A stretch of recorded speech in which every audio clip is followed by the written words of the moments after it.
قوم کے اندر وہ شعور اور بیداری دیکھی جو میں ابھی تک نہیں دیکھی تھی. اور میں اس لیے خوش ہوں کہ اب ہم ذرا جب ہم قوم بن جائیں گے اور بننے کی طرف جا رہے ہیں تو یہ جو مسئلے ہیں نا ہمارے قرضے کے سارے حل ہونا شروع ہو جائیں گے. آپ یہ سوچیں کہ اس ملک ہم پاکستان کے لیے مرنے کے لیے تیار ہیں اور پیسے ہم نے اپنے باہر رکھے ہوتے ہیں, جائیدادیں ہماری باہر ہیں, ہم عیدیں باہر گزار رہے ہیں, اپنی چھٹیاں علاج سب کچھ باہر کر رہے ہیں, شاپنگ. بیداری دے. اس طرح لوگ نکلے اور جس طرح پھر سے خواتین نکلی, یعنی گھروں میں انقلاب آیا, اور جو ہمارا نوجوان نکلا, یہ ایک نیا پاکستان ہے. نیا پاکستان. میرے ماں باپ تھے, ان کی ساری جنریشن, وہ سارے بیچارے مایوس ہوتے گئے جب دیکھا کہ اس نظریے سے ہم پیچھے ہٹتے تھے.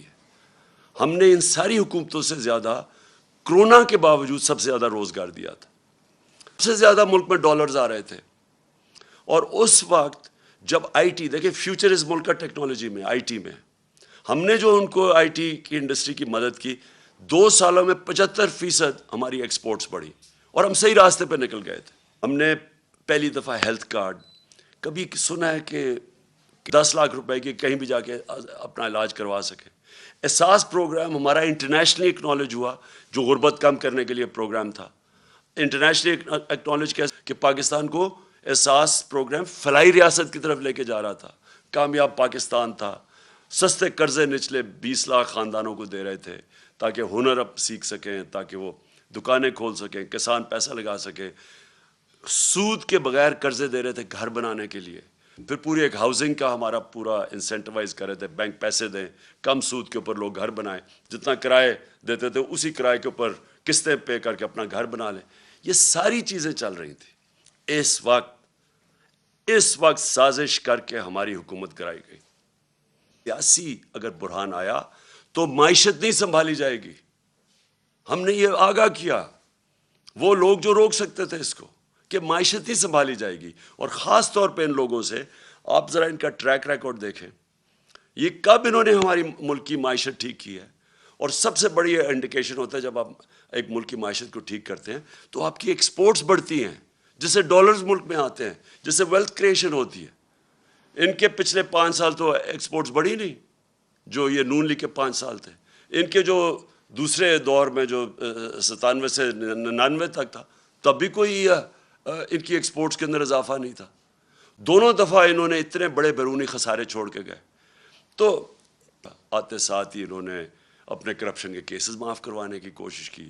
وہ اسمبلی سے بل پاس کروا دیا ہے, جو انشاءاللہ میں کل روپے کا جو پیسہ اس ملک کا چوری ہوا ہے, جو یہ لوگ جو اسمبلی میں بیٹھے ہوئے ہیں, ان کا معاف ہونے جا رہا ہے. اور اس لیے وہ آئے تھے کیسز اپنے خود کے بیٹے کے اوپر 16 ارب روپے, وہ معاف کروانے جا رہے تھے. تو یہ ہونا ہی تھا جو ہوا ہے. اور آج ہم کدھر کھڑے ہیں؟